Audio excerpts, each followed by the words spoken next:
because of who he was. He was a true, I wouldn't say philanthropist. He was just a very generous and socially active young man, and he found that work engaging. I'm sure he found it very challenging. He set himself a task. He worked with people. They got the job done. When the last train was gone, there was nothing more he could do in that department of his life, right? So he was in England, and he got on with his life, as he says, joined the Air Force and continued and had a family. And he never thought of it as any big deal. You know, that was just something that happened. It's like running maybe you start a children's camp when you're 23, 24, and you get it going, and you're very successful, and then you go off and you become a lawyer and have a life and so on, and you don't really pay much attention to what you did then. And he was a humble man who had no interest at all in promoting himself. So I'm correct when I say that you did meet Sir Nicholas Winton? Many times. Very lovely man. Yes. What did you say to him the first time you met him? I think what all of us said to him, which was just thank you.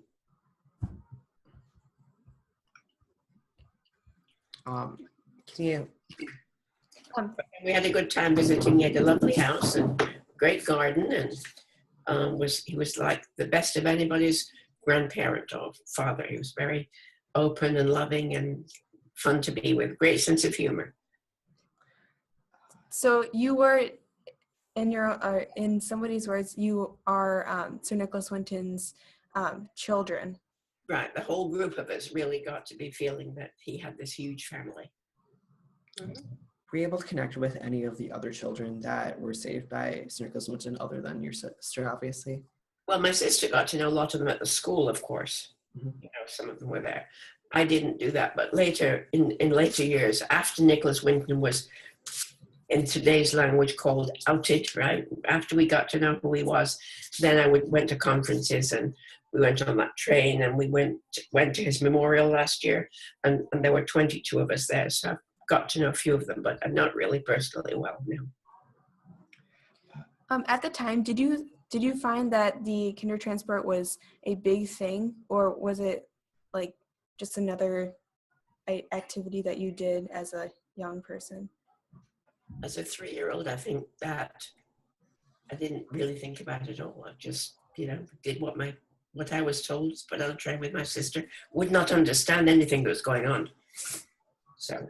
Do you remember your parents' reactions when they, excuse me, sis. Yeah. Do you remember your parents' reaction when they had to put you on the train? No, but my sister told me that my mother was there and grandparents, and there was a lot of crying and sadness. But for the older children, it was something of an adventure because the parents could say to them, "We'll see you. The world will be over. We'll see you later." But at 3, you don't really get into that. True.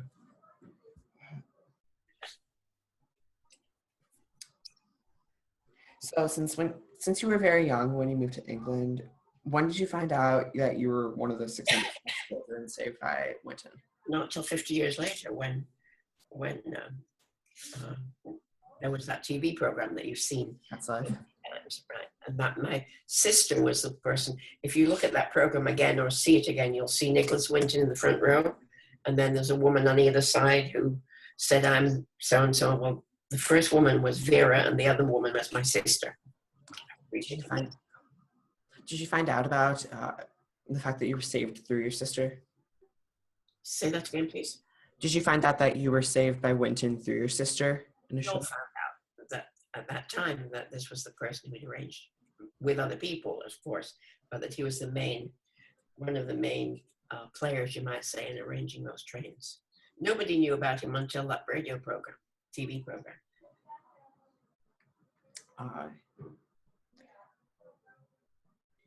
Why do you think Sir Nicholas Winton was compelled to help so many children? Oh, I think I answered that. He just decided that people weren't helping the children and somebody needed to do it. How do you think his actions were monumental compared to what happened with Kindertransports in Germany or Austria?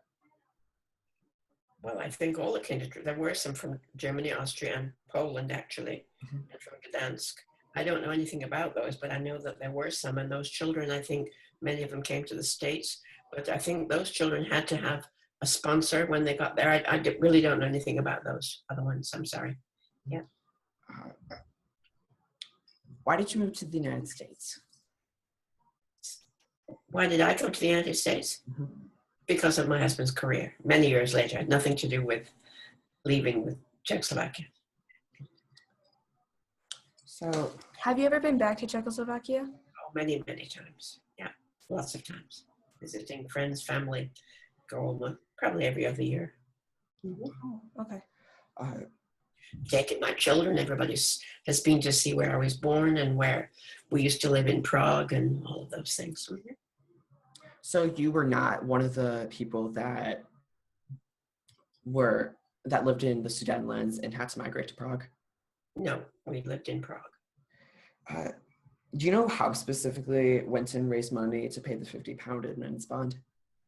Interesting question. No, I think he just did fundraising like people do. He wrote to people who had a lot of money who wouldn't necessarily want to be able to take children, but they were willing to give them money to pay that amount of money that the Home Office needed.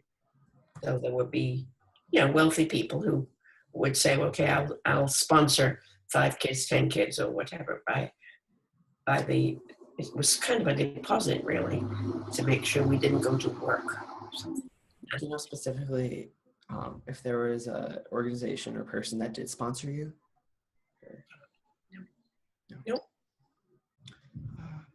So in a documentary that we saw, some children had to get their pictures taken in order to have admittance into England. Was this the case with you?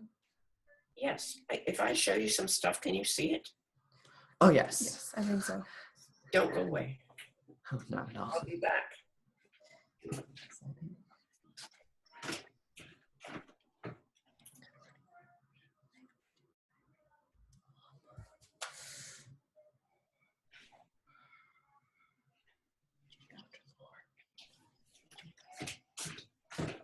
You happen to be in luck because yesterday I gave a talk about this to a Jewish religious school group. So I happen to have